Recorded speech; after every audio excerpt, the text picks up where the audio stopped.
Well, hello there, friends. Guess who it is? It's your old friend, the recovered alcoholic, and welcome back to another episode of Deep and Effective Big Book Study. Friends, this is going to be episode 18, which is going to be the third and final installment in the inventory process of step 4. Today we're going to be putting down and learning how to do our sex inventory and harms done to others. And as always, we're going to take a quick moment of silence and invite the big chief up in here so we can get God in the house. So let's take a moment of silence, guys, and I'm going to go ahead and lead us all with this set-aside prayer. If you care to join me, great. If not, I'm going to read it anyway. God, please help me set aside everything I think I know about myself, my disease, the 12 steps, and especially you, so I may have an open mind and a new experience with all these things. Please help me to see the truth. If you're new to the channel, so happy to have you with us. If you're a returning customer, even better. And if you haven't already had an opportunity to please hit that subscribe button, give us a thumbs up and share it with some friends. And if you're enjoying this content, please let us know in the comments. We'd love to hear from you. And as always, if you have questions, comments, concerns, here's the email, recoveredalcoholic1939@gmail.com. You know, we're here to help in any way we can. If you're looking for sponsorship, both men and women, by all means, don't hesitate to reach out. Guys, I can take you through this work and get you to a spiritual experience. And ladies out there, I can get you in touch with some women in the rooms that are very strong and they're major assets to all of us. And if you're looking for any solution big book based meetings, shoot me an email or leave a comment and I'll get you some of those Zoom codes and passwords. And since this is the Deep and Effective Big Book Study, I'm going to be going to page 25 and reading a couple paragraphs and give you an idea of what we're really here to do and really learn about. So from page 25, middle of the page there, the great fact is just this, and nothing less, that we've had deep and effective spiritual experiences, which have revolutionized our whole attitude toward life, toward our fellows, and toward God's universe. The central fact of our lives today is the absolute certainty that our Creator has entered into our hearts and lives in a way which is indeed miraculous. He has commenced to accomplish those things for us which we could never do by ourselves. You know, and I'm reading out of the chapter 2, guys, which is there is a solution. It's singular, right? And I've talked about this in other episodes, and I will continue to talk about this, right? See, the solution to alcoholism is not sobriety, right? And if you don't believe me, I challenge you to find the word sober or sobriety in chapter 2. There is a solution, because it's not there. It doesn't exist. But what they do tell us over and over what the solution to alcoholism is the essence of what I just read. The solution to alcoholism is a spiritual experience. And that's what I'm doing in taking these 12 steps for. Right? I'm not here so I can get sober. I'm here so I can recover from the disease of alcoholism. I mean, I've been sober in my life. And it wasn't the solution to my problem. The solution to my problem is I know today is God. But we'll save some more of that for later, and we're going to get right into the picking back up in the inventory process. And then we're going to be jumping right back to page 68. And let's kind of recap here for a second real quick. We've done our resentment inventory, right? We understand that we needed 4 columns for the resentment inventory. We understand why we're doing this inventory because of what page 66 talks about in those 2 paragraphs where it threatens my life 9 times, right? It tells me that if I'm unwilling to do this work, I will not recover. I will drink again, and for us to drink is to die, right? This is why I'm doing this. Same thing with the fear inventory. We understand that it's about a 4-column inventory and how to go about doing that, right? We're establishing that the principle behind the 4th step is courage. Courage with humility, right? Because no one wants to do this. I don't want to do this. To this day, I still don't want to sit down and look at my crap, right? No one wants to do that, alcoholic or not. We're not unique or special in those terms when it comes to, you know, sitting down and dissecting self and looking at how all the ugly ways that it shows up in our lives. Right? But I'm willing to continue to do this because I understand that my very life depends upon it. And let's really look at the simplicity of everything that we've done. You know, with the resentment inventory, we have about 4 pages. The fear inventory is really about 1 page. And now the sex inventory is about 3 pages. See how simple this stuff is? right? They didn't give us a novel for each thing, for each inventory process. No, it's very simple and straight to the point. And we're going to go over it and look at that. So, if you care to join me, I'm going to start reading. And as always, I'm going to do verbatim because it's absolutely vitally important that we do not omit the words that they gave us, because everything is important.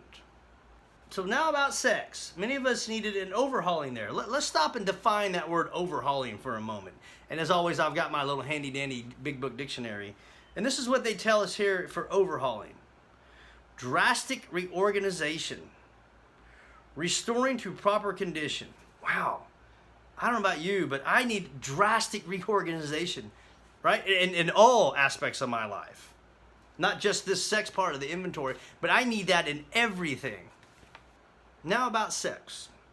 Many of us needed an overhauling there. And and if you look up the definition of overhauling in our little handy dandy big book dictionary, one of the examples they give us, it says drastic reorganization, right? That's what I need. In my life, not even just in the sex part of the inventory, but in all aspects of my life, I still need drastic reorganization. But above all, we try to be sensible on this question. It is so easy to get off the track. Here we find human opinions running to extremes, almost absurd extremes. Perhaps. One set of voices cries that sex is a lust of the lower nature, a base necessity of procreation. Then we have the voices who cry for sex and more sex, who bewail the institution of marriage. They think that most of the troubles of the race are traceable to sex causes. They think we do not have enough of it, or it isn't the right kind. They see its significance everywhere. One school would allow no flavor for his fare, and the other would have us all on a straight pepper diet. I always find that funny. We want to stay out of this controversy. And this needs to be highlighted in your book if it's not. We don't want to be the arbitrator of anyone's sex conduct. And if you don't know what the word arbitrator is, it's a word for judge or judgment, right? I am not here to judge anybody's conduct, okay? And before we get into it, I want to establish some of the ground rules about the sex inventory. There's a lot of myth and misconception surrounding this inventory, and there's a lot of stuff that gets talked about in meetings that is not the program of Alcoholics Anonymous, and it is not the sex inventory in this book. So we're not here to make a list of every person we've ever had sex with. So this is not an inventory of the type of sex I'm having, who I'm having sex with. This is an inventory of how I am using my sex powers to harm others, right? And it's going to manifest itself in what appears to be selfishness and self-centeredness and jealousy and bitterness and all these things that we're about to read, right? This is an inventory of how I've harmed people. And it says we'd hardly be human if we didn't. What can we do about them? Well, there's a question mark right there. Well, what we can do about them is face them. And that's what this next couple paragraphs are about, is me facing my sex problems. And remember, my friends, this is an inventory of our grocery handicaps, not the other person's. And I've heard this a million times, and I got to tell you, it's crap, right? Well, what about two willing participants? Well, I had a good friend of mine always used to tell me, he would say, well, two sickies don't make a welly, do they? So just because I am engaging in selfish practices with another selfish person does not excuse my behavior. And we're going to get into that here right now. So, what can we do about it? Well, we're going to face them. We're going to do it right here in this simple matter. We reviewed our conduct over the years past. And here's a series of questions that will look very familiar to this series of questions on page 67, where we get our fourth column in the resentment inventory. Again, I'm taking inventory of basically the same character defects. It's all about how self and ego and pride and fear are showing up. They look like selfishness, dishonesty, or inconsiderate. These are all questions. These are what I need to be answering. And after I go over these two paragraphs, then we're going to break down how we're going to do the inventory. Whom have we hurt? See, I didn't say whom have I had sex with. See how I didn't say how many people I've had sex with? You see, it didn't say the type of sex I'm having. Whom have we hurt? Did we unjustifiably arouse jealousy, suspicion, or bitterness? Where were we at fault? What should we have done instead? Right? These are all question marks. And here's what it tells us to do. We got this all down on paper and looked at it. And we'll read one more paragraph and then we'll stop and go over the inventory. In this way, we tried to shape a sane and sound ideal for our future sex life. We subjected each relation to the test. Was it selfish or not? This is really what the inventory is about. Forget about sex. Forget about the act of sex. It's not what's at play here. It's about selfishness and self-centeredness. Right? This is what I'm asking. Was it selfish or not? And then we get into the first of the 3 sex prayers. And here's the first one. We ask God to mold our ideals and help us to live up to them. We remember that our sex powers, remember this is what the inventory is about, sex powers were God-given, therefore good, neither to be used lightly or selfishly, nor to be despised or loathed, right? So those 2 extremes, lightly or selfishly, right? Which means I have to find that happy level medium ground. Same thing with despised or loathed, right? I have to find that happy level ground. So now let's look at the simplicity of how we're going to achieve this 4-column inventory. We have a name. Who have I hurt? How simple is that, right? Column 2. How did I hurt them? And this is what these character defects are about. This is what these questions about selfishness and dishonesty, inconsiderate, jealousy, suspicion, and bitterness. This is what I'm going to be writing about in column 2. 3rd column. What should I have done instead? So we have a name. How I hurt them through those character defects, right? And again, this is not about check sheets and work packets and whatever else is out there. This is about pen and paper. I need to experience the act of writing this. I need to go back and truly feel what I've done to people and by putting pen to paper. I don't get to just check the box and move on. There is no growth in that, and there's no accountability in that. Now the 4th column. This is what's known as our sane and sound sex ideal. My friends, if you have never had this experience, you have not done this, then you have not completed the 4-step inventory in the program of Alcoholics Anonymous, right? This is where the rubber meets the road for the sex inventory, okay? Because I'm going to learn about myself, that I'm this tornado roaring my way through your life, how I've hurt you, and in all the ways my character defects show up and cause harm, right? So when I establish all of this that I'm doing wrong, I'm hurting God's children, well, I need a plan to move forward. I need a new plan on how I'm going to treat you.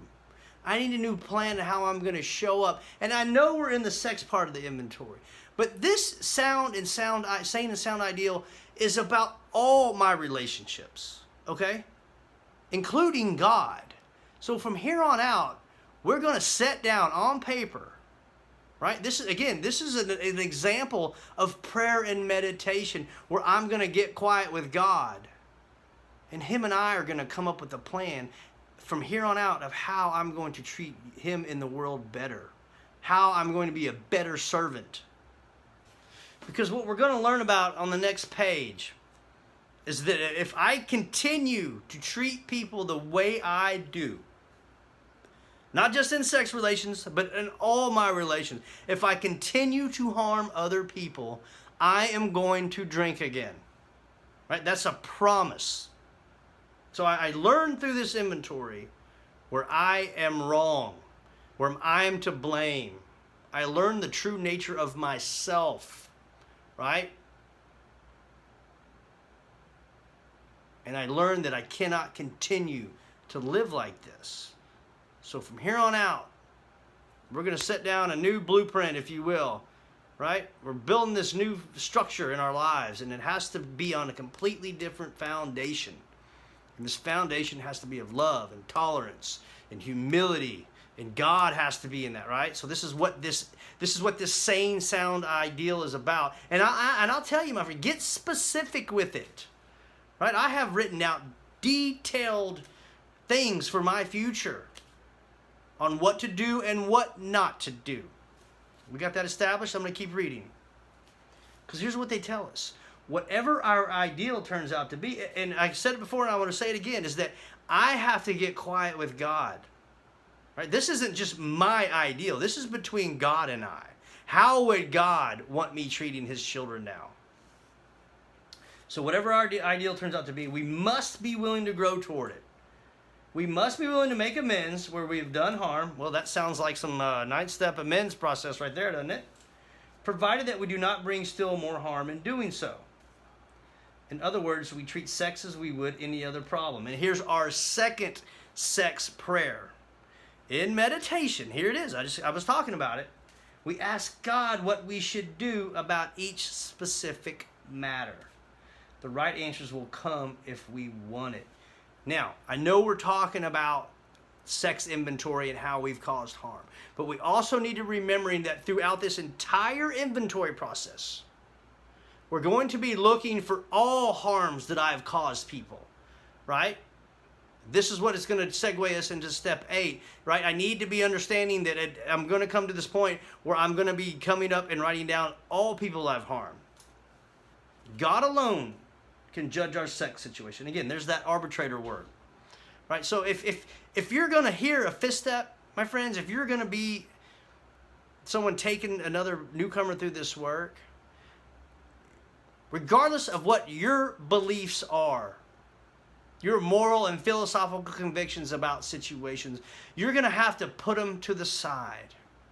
Because I promise you, you're going to hear something at some point that you disagree with from somebody. But we have to understand that we are part of something so much greater now. And my little ideas about the way people should live their lives are completely irrelevant in the sponsor-sponsee relationship in this inventory process. I am just simply here to be a set of ears for the individual to share these deep, dark things about themselves. And then I can give them practical advice as we move forward. My opinions about your sex conduct do not belong in the relationship. I'll keep reading. So God alone can judge our sex situation. Counsel with person is often desirable, but we let God be the final judge. And there it is, right? I keep saying this over and over and over. This is between you and God. We realize that some people are fanatical about sex. Others are loose. We avoid hysterical thinking or advice. Here's some good advice right here, guys. You should pay attention to this. Suppose we fall short of the chosen ideal and stumble. Does this mean we're going to get drunk? See how there's question marks here? We're going to answer them. Some people tell us so, but it's only half truth. It depends on us and our motive. And motives are everything. This is part of the inventory process, is I'm learning about my motives. If we are sorry for what we've done and have an honest desire to let God take us to better things, right? Again, this inventory is between you and God. The sponsor is just the mediator, nothing more. We believe we will be forgiven and we have learned our lesson. And here's a warning, my friend. Here's a threat. Here's a promise. If we are not sorry and our conduct continues to harm others, we are quite sure to drink. We are not theorizing. These are the facts out of our experience. So from here on out, my friends, when I sit down and I make out that sane, sound ideal for future relationships, I have to be accountable to that now, because the penalty could mean death, right? If I'm not willing to live up to that, there's great consequences that follow. Now we're going to learn our third sex prayer. To sum up about sex, we earnestly pray for the right ideal for guidance in each questionable situation, for sanity and the strength to do the right thing. If sex is very troublesome, we throw ourselves in the harder of helping others. We think of their needs and work for them. This takes us out of ourselves. It quiets the imperious urge which to yield would mean heartache. So again, what is the solution to any problem I have? Service. Servicing God. If you've been thorough about your personal inventory, again, the word thorough does not equate timely. The word thorough is about humility and integrity, and willingness and honesty. That is what that word is about. We have written down a lot. We have begun to list. We have listed and analyzed our resentments. Here's another promise. We've begun to comprehend their futility and fatality. Right? If I'm not willing to do this inventory, it can kill me. We've commenced to see their terrible destructiveness. And we're going to start to see a little window into the principle of brotherly love and justice, and about forgiveness. It's all, 8 and 9 are right here talking about it in step 4. Listen. We have begun to learn tolerance, patience, and goodwill toward all men, even our enemies. That's about forgiveness. For we look at them as sick people. Right? Here's 8 and 9 right here. We have listed the people we have hurt by our conduct and are willing to straighten out the past if we can. In this book, you read again and again that faith did for us what we could not do for ourselves. My friends, that is a direct quote from the Oxford Group. So whenever we see that God had done for us what we couldn't do for ourselves, that comes directly from the Oxford Group. We hope you are convinced now that God can remove whatever self-will has blocked you off from Him, right? The only solution to anything is God.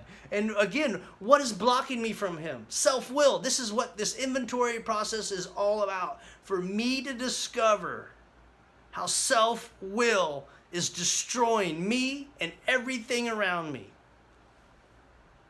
If you have already made a decision, that's step 3. And an inventory of your grosser handicaps, right? Remember I talked about how this inventory should be treated as triage. We want to get to the big glaring defects and get them out of the way as fast as we can, right? I have the rest of my life. That's what 10 and 11 are about. To continually go back over this stuff with a fine-tooth comb. Right now we need to get the big chunks out of the way so we can get unblocked and get the power of God into our lives, right? I live in 10 and 11 the best I can every day because that's where I get the little details that I missed and all the new things that are coming up, right? If we sit here and think, well, I have to do this inventory perfect. I have to think of every possible resentment I've ever had or every fear, and just, you'll never be done. We have to just go with what's in the now. What is inside of me, and what is killing me in the moment. That's what the grosser handicaps is about. It says you've made a good beginning. That being said, you have swallowed and digested some big chunks of truth about yourself. So whose truth are we swallowing? Not the other person's. The truth I'm swallowing is about me. Right? And when it talks about this digesting some big chunks of truth, this is again about integrity and humility and honesty. The foundation principles are just intertwined throughout the entire process of the recovery. So I'm going to wrap it up right here, guys. If you've got any questions, comments, concerns about any of this, please email me at recoveredalcoholic1939@gmail.com. Next episode, we're going to get right into the 5th step. These steps were designed to be done in rapid succession. Boom, boom, boom. We're going to be moving. So again, if you're new to the channel and you haven't already had an opportunity, please hit that subscribe button. Give us a thumbs up and share it. And until next time, my friends, I'll always leave you with the little line from the bottom of page 164. And may God bless and keep you till then. So take care and much love.